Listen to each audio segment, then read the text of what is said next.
Good morning, children. Very good morning. First lecture electrostatics का start करेंगे और फिर इसमें हम आगे लेकर के चलेंगे इलेक्ट्रोस्टैटिक्स का। तो पहले बात करना चाहते हैं इलेक्ट्रोस्टैटिक्स। बेटा नाम से ही क्लियर है, इसमें इलेक्ट्रिक चार्ज का जब स्टैटिक बिहेवियर होता है उसे हम पढ़ते हैं, यानी behaviour of static charge. We study about behavior of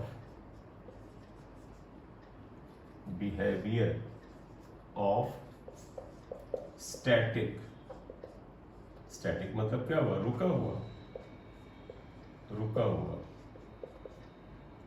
charge. Stationery better word लिखते हैं, स्टेशनरी चार्ज। तो हम रुके हुए चार्ज का बर्ताव यहाँ पे पढ़ते हैं। आपको सभी को पता है कि चार्ज जो होता है दो तरह का होता है, कैसे प्रोड्यूस होता है वो सब ठीक है। हम यहाँ पर मेन पढ़ेंगे पहले कि what is unit of charge. तो हम पहले बात करें यूनिट ऑफ चार्ज। चार्ज का यूनिट क्या है? तो आप देखिएगा SI unit of charge coulomb है। SI unit is coulomb. इसे हम C से लिख देते हैं, सिंबल ये। लेकिन अगर आप इसकी CGS यूनिट पे जाते हैं, CGS यूनिट, तो स्टैट कूलम या ESU है। तो SI यूनिट कूलम हुआ, दूसरा आया CGS unit of charge is stat coulomb. Important है हमारे लिए स्टैट कूलम, या बेटा हम इसे ESU भी लिख देते हैं। ESU इसका मतलब होता है इलेक्ट्रोस्टैटिक यूनिट, उसी का शॉर्ट फॉर्म है स्टैटिक यूनिट। तो अगर कहें कि व्हाट इज इलेक्ट्रोस्टैटिक यूनिट या CGS यूनिट, तो ये आप आ गया। इसके अलावा एक चीज और आप जानते हैं बेटा, जब चार्ज मूव करता है तो वो करंट पैदा करता है। करंट पैदा करता है तो मैग्नेटिक फील्ड भी पैदा करता है, जो आगे वाले चैप्टर से पढ़ते हैं। तो एक इसकी मैग्नेटिक या इलेक्ट्रोमैग्नेटिक यूनिट भी हम चार्ज की यहाँ पर स्टडी करते हैं। तो थर्ड हम कह सकते हैं electromagnetic unit of charge. Charge की अगर हम इलेक्ट्रोमैग्नेटिक यूनिट की बात करें तो वो क्या है? तो देखो electromagnetic unit of charge is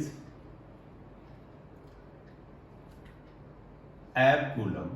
इसे एब्सोल्यूट कूलम से निकाला गया है, एब्सोल्यूट कूलम से, या EMU इससे है, E electro, M magnetic, U unit. तो ये इलेक्ट्रोमैग्नेटिक यूनिट से EMU निकाला गया है, यह आएगा। तो एक तरह से आप कह सकते हैं कि इलेक्ट्रिक चार्ज की 3 यूनिट हो जाती हैं। एक तो हम SI यूनिट यूज ही करते हैं, दूसरा होता है इलेक्ट्रोस्टैटिक यूनिट, और तीसरा जो आ जाता है दैट इज जो हुआ इलेक्ट्रोमैग्नेटिक यूनिट। ठीक हुआ? तो ध्यान रखना कूलम, स्टैट कूलम दो इंपॉर्टेंट है। उसके अलावा आप कह सकते हैं ESU या EMU। अब हुआ कि इनमें रिलेशन क्या है, मतलब इन क्वांटिटीज, इन यूनिट्स में रिलेशन तो कुछ होगा ही, निश्चित रूप से होगा। ध्यान रखना 1 coulomb equal to 3 × 10⁹ stat coulomb, या ESU is equal to 1/10 ab coulomb. एब मतलब एब्सोल्यूट कूलम, इसे हम EMU भी कहते हैं। ठीक, तो ये रिलेशन ध्यान रखना। 1 कूलम इज 3 × 10 पावर, आपको आ जाएगा वो 9 स्टैट कूलम आ जाएगा। अगर आप ये पोर्शन उठा लें, यहाँ पर ये पोर्शन, देयरफॉर आप कह सकते हैं 3 × 10⁹ ESU लिखते हैं। ESU इक्वल टू 1/10 EMU होता है। तो कई बार इनमें रिलेशन पूछ लेते हैं कि EMU अपॉन ESU क्या होगा। 3 × 10⁹ × 10, ये इधर ले आओ, equal to EMU upon ESU। तो देयरफॉर आप क्या कह सकते हैं, electromagnetic unit upon electrostatic unit का जो रेशियो होता है 3 × 10⁻10 होता है, ये आ जाएगा। तो EMU और ESU का जो रेशियो है वो 3 × 10⁻10 आ जाएगा।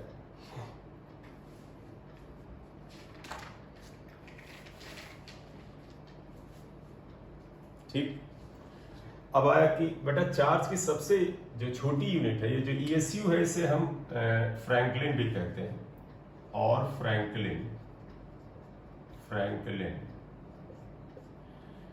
Smallest unit of charge, smallest unit of charge इस फ्रैंकलिन साइंटिस्ट के नाम पर, जिसे ESU कहते हैं। लार्जेस्ट यूनिट ऑफ चार्ज आपको पता है, यूनिट ऑफ चार्ज इज, अगर चार्ज का लार्जेस्ट यूनिट लें तो आपको ध्यान होना चाहिए कि आप केमिस्ट्री में पढ़ते हैं फैराडे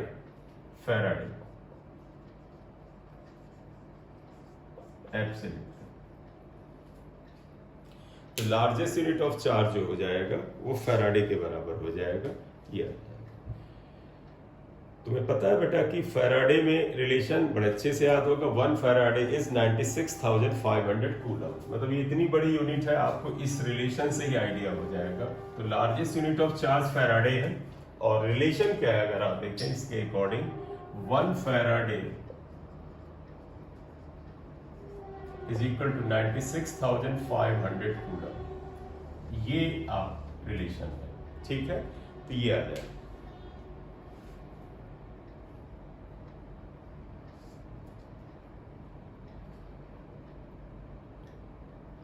नेक्स्ट आ जाते हैं कि प्रॉपर्टीज ऑफ चार्ज क्या होती हैं। चार्ज की प्रॉपर्टीज ही मेन हमें शुरुआत में यहाँ पढ़ना है, फिर कूलम्स लॉ पर आते हैं। तो हेडिंग दीजिएगा properties of charge. Properties of charge कुछ बड़ी इंपॉर्टेंट प्रॉपर्टी है।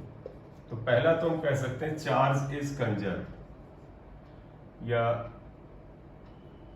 Conservation of charge, conservation of charge. बेटा आपको पता है कुछ लॉ ऑफ कंजर्वेशन है नेचर के, उनमें चार्ज कंजर्वेशन होता है, और ये क्या कहता है, charge neither be created nor be destroyed, it can be transferred only. आप याद करो बचपन में थे, आप स्केल को अपने सूखे बालों पे घिसते थे, फिर आप पीस ऑफ पेपर को उसमें उठा लेते थे। क्या होता था, घिसने से चार्ज एक साइड से यानी बालों से उसमें आपका जो स्केल है उसमें, या उसमें स्केल से बालों में ट्रांसफर होता है। चार्ज केवल ट्रांसफर कर सकते हैं, चार्ज को आप प्रोड्यूस नहीं कर सकते। इस यूनिवर्स में जितना भी चार्ज बन चुका है वो फिक्स है, आप एक बॉडी से दूसरी बॉडी में ट्रांसफर कर सकते हैं। You can not create new charge. तो इसका मतलब कंजर्वेशन ऑफ चार्ज क्या कहता है, charge neither be created nor be destroyed,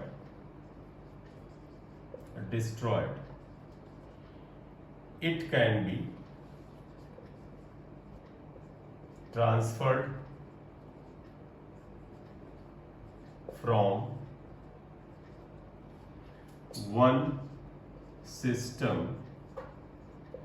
to the other system। एक सिस्टम से दूसरे सिस्टम में ट्रांसफर कर सकते हैं। दूसरा आ जाता है क्वांटाइजेशन ऑफ चार्ज, ये बड़ा इंपॉर्टेंट है। क्वांटाइजेशन ऑफ चार्ज, बेटा आपको पता है क्वांटाइजेशन का मतलब क्या होता है। क्वांटा देख तो पता है, क्वांटा मतलब स्मॉल होता है। एक्चुअल में इनका क्या कहना है कि हमारी दुनिया में एक सबसे छोटा चार्ज पाया जाता है जिसे इलेक्ट्रॉनिक चार्ज कहते हैं। तो हमारी दुनिया में सबसे छोटा जो चार्ज है दैट इज इलेक्ट्रॉनिक चार्ज, और इलेक्ट्रॉनिक चार्ज जो है उसी के मल्टीपल में और चार्ज पाए जाएंगे। मतलब कहीं पर आप 1 इलेक्ट्रॉन के बराबर चार्ज पा सकते हैं, 2 इलेक्ट्रॉन के बराबर, 10 इलेक्ट्रॉन के बराबर, 100 इलेक्ट्रॉन के बराबर, 1 lakh electron, 1 crore, multiple of electronic charge. आप कहीं पर अगर सुने कि वहां पर हमें 2.5 इलेक्ट्रॉन का चार्ज मिला, तो भैया 2 तो इलेक्ट्रॉन ठीक है, आधा कहां से लाओगे, क्योंकि इलेक्ट्रॉन सबसे छोटा चार्ज है। आधा इलेक्ट्रॉन तो होता ही नहीं हमारी दुनिया में, तो कहां से लाओगे। तो इसलिए ये क्या कहता है कि जो मन हो वो चार्ज आपके वहां नहीं एग्जिस्ट करता है। ये एक सबसे छोटे चार्ज के मल्टीपल में, इलेक्ट्रॉनिक चार्ज के मल्टीपल में होता है, इसे क्वांटाइजेशन कहते हैं। Smallest charge is charge on electron, ये E equal to 1.6 into 10⁻⁻19 coulomb होता है, माइनस में होता है। ये सबसे छोटा चार्ज है हमारी दुनिया का, और इसे हम एलिमेंट्री चार्ज कहते हैं। It is called elementary charge. सबसे छोटा चार्ज इलेक्ट्रॉनिक चार्ज है हमारी दुनिया में। ये लॉ क्या कहता है, ये प्रॉपर्टी क्या कहती है कि any charge anywhere on any body, मतलब किसी बॉडी पे जो चार्ज है वो केवल integral multiple of charge on electron में पाया जा सकता है। तो यानी कि ये लॉ क्या कहता है, अगर स्टेटमेंट लिखना हो 12th स्टैंडर्ड पर आपको बोर्ड के लेवल पर, तो यानी कि charge can exist only in integral multiple of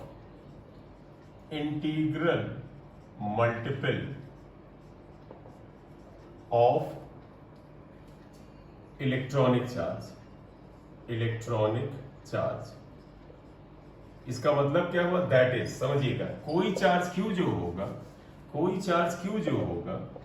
वो आपको कैसे मिल सकता है, इनके according any charge Q is obtained in the multiple या integral multiple of charge on electron. यानी ये चार्ज आपको क्या मिल सकता है, plus minus 1e plus minus 2e plus minus 3e, plus minus क्योंकि चार्ज प्लस भी हो सकता है माइनस भी हो सकता है, पॉजिटिव नेगेटिव दोनों, एंड सो ऑन।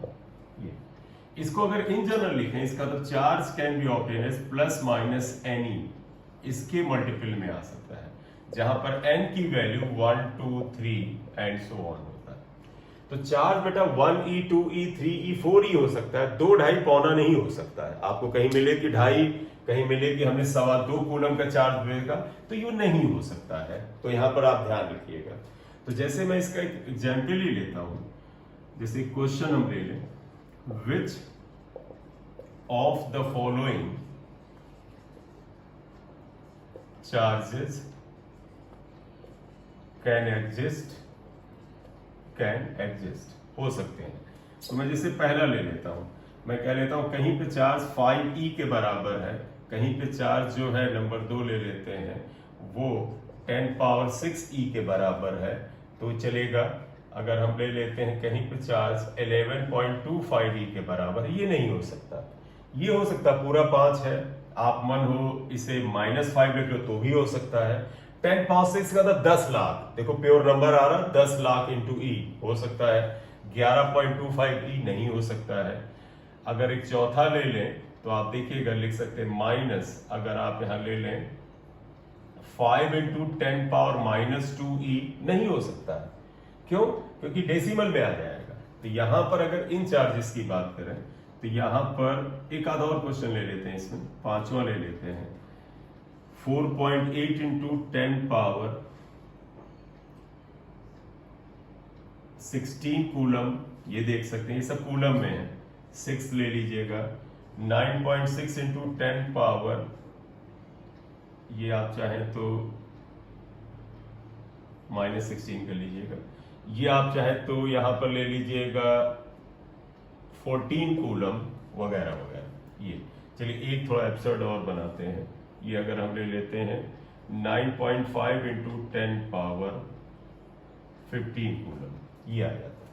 तो अगर हम इसमें चेक करें कि कौन कौन से चार्ज एग्जिस्ट हो जाते हैं जो पूरे इंटीग्रल मल्टीपल ऑफ ई में हो, इलेक्ट्रॉनिक चार्ज में हो, वो एग्जिस्ट करेगा, ना हो वो नहीं करेगा। तो आप जरा सा ध्यान देना। अगर हम इसके सोल्यूशन में जाएं तो आप देखिएगा, पहला -5e, ये बेटा देखो एग्जिस्ट करेगा, इट विल एग्जिस्ट। नंबर 2 आ जाएगा 10 पावर 6 का तो 10 लाख होता है ई, ये एग्जिस्ट करेगा, ये भी एग्जिस्ट करेगा क्योंकि प्योर है, 10 लाख इलेक्ट्रॉन करेंगे।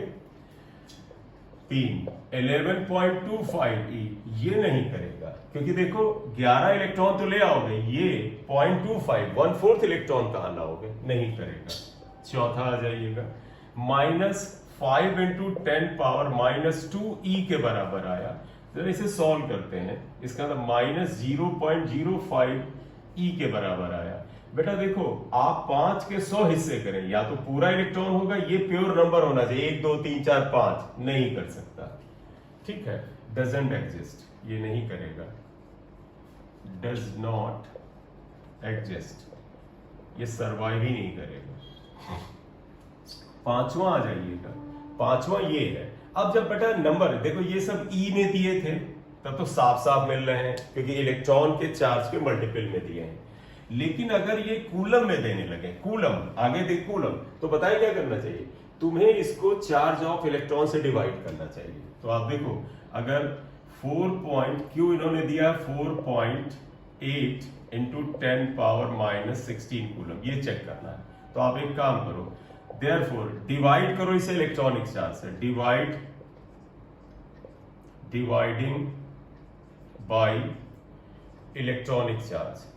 अगर इलेक्ट्रॉनिक चार्ज 1.6 इंटू 10⁻⁻19 से डिवाइड करने पर प्योर नंबर आए 1 2 3 4 5 तो एग्जिस्ट करेगा, डेसिमल में आए नहीं एग्जिस्ट करेगा। तो देखो देखो क्या आएगा, 4.8 इंटू 10⁻⁻19 कूलम, 1.6 इंटू 10⁻⁻19 कूलम, ये है। डिवाइड करें, ये कैंसिल 3 आता है और 3 प्योर नंबर है, इंटीजर है बेटा, तो इसका मतलब एग्जिस्ट करेगा, एग्जिस्ट। क्यों, 3 इलेक्ट्रॉन हो सकते हैं, एग्जिस्ट करेगा। ठीक, अगला 9.6 वाला अगर आप चेक करें तो आप देखिएगा नेक्स्ट आ जाएगा 9.6। तो 9.6 के लिए अगर हम यहाँ चेक करें ये वाला, तो देखिए क्वेश्चन नंबर 6 आ जाइएगा। तो 9.6 इंटू 10⁻14 है, इसको आप 1.6 इंटू 10⁻19 से डिवाइड करो, 6 टाइम चला जाएगा ना बेटा, और यहां ये +6 है बेटा, तो ये आ जाएगा 6 इंटू 10⁻19 और 14 कितना आ जाता है, 33 होगा। क्योंकि देखो ये 6 इंटू ये कितनी पावर है, प्योर नंबर आएगा। तो अगर डेसिमल में आया, यहां -33 होता तो ना होता, तो ये एग्जिस्ट करेगा। यानी इतने सारे इलेक्ट्रॉन हो सकते हैं, प्योर नंबर है, कुछ खरबों इलेक्ट्रॉन आ रहा है, राइट। इसी तरह लास्ट वाला चेक कर लें, ये एग्जिस्ट कर रहा था, लास्ट वाला चेक कर लें 7, 9.5 इंटू 10⁻15 अपॉन 1.6 इंटू 10⁻⁻19। अब आप इसे देखिएगा, इसे अगर आप डिवाइड करें, कोई कैलकुलेट करके बताए 9.5 ये कितना आएगा,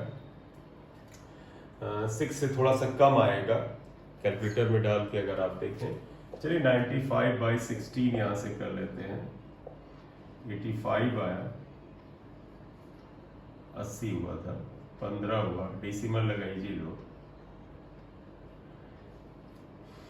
9 चला जाएगा, 144 आ जाएगा, 6 0, फिर 0 आ जाएगा, 12। तो ये आएगा डेसिमल में जो आएगा, लेकिन फायदा देखो जानते क्या आएगा, 5.93 इंटू 10 पावर, आप देखो ये जाके ऊपर 1915 क्या होगा, 34 होगा। ये चाहे जितने डेसिमल प्लेस तक जाए 10⁻34 इसे प्लस कर देगा। मतलब आप कहोगे इसको प्योर नंबर में ले आएगा, कहीं ना कहीं ये जाएगा, तो कैन एग्जिस्ट, ये भी एग्जिस्ट कर सकता है ये। हाँ अगर ये ना होता, सिर्फ इतना आता तो नहीं करता, तो नहीं करता यहाँ पर। तो ले दे के बात क्या आती है, बात यह आती है कि ये एक काम करते हैं, इसको बेटर करने के लिए, ये इसकी पावर को तुम्हें मतलब जैसे कंफ्यूजन को दूर करने के लिए, क्योंकि यहाँ पर आगे हो सकता है कैलकुलेशन में 10⁻⁻19 कूलम ही ले लेते हैं, तो 10⁻⁻19 ले लीजिए, ये कैंसिल करिए, ये इतना कर दीजिए, तो हम लोग इस पर ज्यादा बेहतर रिजल्ट दे पाएंगे। क्योंकि हर नंबर के लिए आपको इतने डेसिमल प्लेस तक कैलकुलेट करना संभव नहीं है। ये नहीं करेगा, डजंट एग्जिस्ट। क्यों नहीं एग्जिस्ट करता है बेटा, ये इसलिए नहीं करता है कि 5 इलेक्ट्रॉन तो ठीक हैं, क्योंकि जब हम डिवाइड करते हैं तो हमारे पास नंबर ऑफ इलेक्ट्रॉन आता है, नंबर ऑफ इलेक्ट्रॉन आता है, लेकिन 0.93 इलेक्ट्रॉन कहां से लाओगे। तो जब भी आपको चार्ज की एग्जिस्टेंस को चेक करना हो, आप देखो इलेक्ट्रॉनिक चार्ज के इंटीग्रल मल्टीपल में है, यानी 1 2 3 4 5 6 प्योर नंबर तो करता है, डेसिमल में है नहीं करेगा, फ्रैक्शन में है जैसे 1/2 इलेक्ट्रॉन, 1/4 इलेक्ट्रॉन, 2/5 इलेक्ट्रॉन तो नहीं करेगा, ये आ जाता है। तो पहला हमने पढ़ा था कंजर्वेशन ऑफ चार्ज, दूसरा हमने पढ़ा क्वांटाइजेशन ऑफ चार्ज। क्वांटाइजेशन का मतलब है चार्ज कहीं पर इलेक्ट्रॉन के चार्ज के मल्टीपल में ही एग्जिस्ट करता है, ठीक है। अगली प्रॉपर्टी हम इसकी पढ़ सकते हैं, नहीं अगली प्रॉपर्टी का यहाँ इसमें एक वो आ जाएगा, नोट आ जाएगा, क्या हमने बताया इलेक्ट्रॉन सबसे छोटा है, लेकिन नोट में एक टर्म क्वार्क आ जाएगा, क्वार्क। बेटा कुछ डिकेड्स पहले कुछ ये डेवलपमेंट्स हुए और डेवलपमेंट में ये पाया गया कि वास्तव में जो न्यूक्लियस है उसके अंदर कुछ ऐसे चार्ज पाए जा रहे हैं जो इलेक्ट्रॉन से छोटे होते हैं। अभी हमने क्या तय किया था, वैज्ञानिकों ने क्या खोजा था कि इलेक्ट्रॉनिक चार्ज से छोटा चार्ज नहीं है, लेकिन यहां क्या मिला कि वैज्ञानिकों को न्यूक्लियस के अंदर उससे छोटे चार्ज दिखे जिसे क्वार्क कहते हैं। तो इसका मतलब क्वार्क जो होता है, तो देखो it has charge in fraction of electronic charge, in fraction of electronic charge, और वो ऐसे है बेटा 2/3e माइनस 1/3e, ये इसे क्वार्क कहते हैं। तो क्वार्क्स आर ऑब्टेन्ड, क्वार्क्स, तो पहली तो बात आई कि क्वार्क्स क्या होते हैं, इन पे इलेक्ट्रॉन के चार्ज का फ्रैक्शन के बराबर चार्ज होता है, are obtained inside the nucleus, nucleus के अंदर ये मिलते हैं, ठीक है, और इन पे ये चार्ज होता है। टाइप्स ऑफ क्वार्क की बात करें, ये क्वार्क दो तरह के होते हैं। पहला होता है अप क्वार्क, बेटा अप क्वार्क पे ये चार्ज होता है +2/3e, ये, और दूसरा होता है डाउन क्वार्क, जो कम है वो डाउन है, डाउन क्वार्क ये होता है, इस पे चार्ज होता है -1/3e। ध्यान रखना अप क्वार्क को हम U से डिनोट कर सकते हैं, डाउन क्वार्क को D से डिनोट कर सकते हैं। तो ये देखा गया कि न्यूक्लियस के अंदर कुछ अनस्टेबल पार्टिकल पाए जाते हैं जिन्हें क्वार्क कहते हैं, इन पे चार्ज इलेक्ट्रॉन से छोटा होता है। तो ये अब हुआ खतरा कि भैया इलेक्ट्रॉन तो सबसे छोटा ही नहीं है, आपने तो कहा था fundamental charge particle is electron, उससे छोटा कुछ नहीं। तो कहा गया इलेक्ट्रॉन से छोटे पार्टिकल संभव है, लेकिन बेटा क्वार्क्स आर अनस्टेबल, बहुत ही छोटे समय फ्रैक्शन ऑफ सेकेंड पर ये जिंदा रहते हैं। बट लिखेंगे क्वार्क्स आर अनस्टेबल, ये ध्यान रखना। Hence electron is still taken as elementary charge या fundamental charge, smallest charge, elementary charge electron को ही माना जाएगा। तो क्वार्क के बारे में पता होना जरूरी है, लेकिन क्वार्क आके इलेक्ट्रॉन को रिप्लेस नहीं कर पा रहा है, ये है। एक्चुअली में इनका कहना क्या था, ये मैथमेटिकली भी बाहर निकाला गया पहले, बाद में इसको प्रैक्टिकली भी पाया गया कि जो क्वार्क्स होते हैं ये न्यूक्लियस के अंदर प्रोटॉन और न्यूट्रॉन में कन्वर्ट होते रहते हैं। ये आप देखो, तो मैं एक तुम्हें फॉर्मेशन बताऊं, जरा सा देखना बेटा। देखो अगर दो अप क्वार्क ले लें, ये दो अप क्वार्क ले लें 2/3e + 2/3e, और एक डाउन क्वार्क ले लें -1/3e, तो बचेगा क्या? देखिएगा e/3 को कॉमन ले लीजिएगा, तो ये बचेगा 2 + 2 -1, तो यहां बचेगा e/3, यहां बचेगा 3, ये कैंसिल हुआ, तो e के बराबर का पॉजिटिव चार्ज आया, और ये क्या होता है, प्रोटॉन होता है। तो विच इज प्रोटॉन, ये प्रोटॉन बना, ठीक। तो इसका मतलब समझे क्या हुआ, ये कहते क्वार्क मिलके प्रोटॉन या न्यूट्रॉन बनाते हैं। तो देखो क्या बना, यहां से देखना, ये up quark down quark, therefore देखिएगा हाईलाइट करेगा, अप का मतलब U, अप का मतलब U, D डाउन का मतलब D, ये मिलके क्या बनाते हैं, एक प्रोटॉन बनाते हैं। तो कई बार एक क्वेश्चन भी पूछा गया है, UUD ही लिख देंगे, आपसे वो जानते हैं कि आप फेमिलियर हैं इन टर्म से, UUD फॉर्म्स प्रोटॉन, तो UUD यानी अप क्वार्क एंड एक डाउन क्वार्क मिलके ये बनाते हैं यहां पर, ठीक है।